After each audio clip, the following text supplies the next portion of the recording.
बिस्मिल्लाहिर्रहमानिर्रहीम।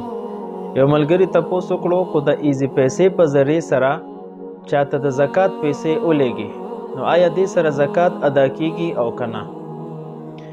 نو د زکات په شرایطو کې فقهاو یو تملیک شرط لیکلی دی.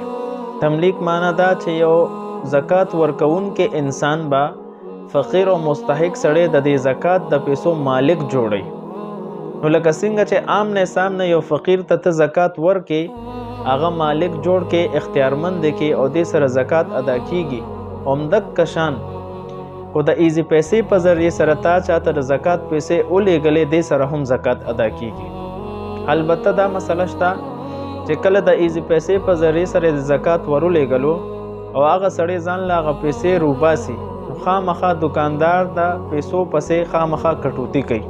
هر 1000 روپو پسې 20 روپۍ هغوی کټ کوي. نو څومره کټوتي چې دکاندار کړی دا هغومره مقدار کې به د دې سړي زکات نه ادا کیږي. څومره چې سړي ته میلاو شوې هغه د میلاوېدو په مقدار باندې به د زکات ادا شي.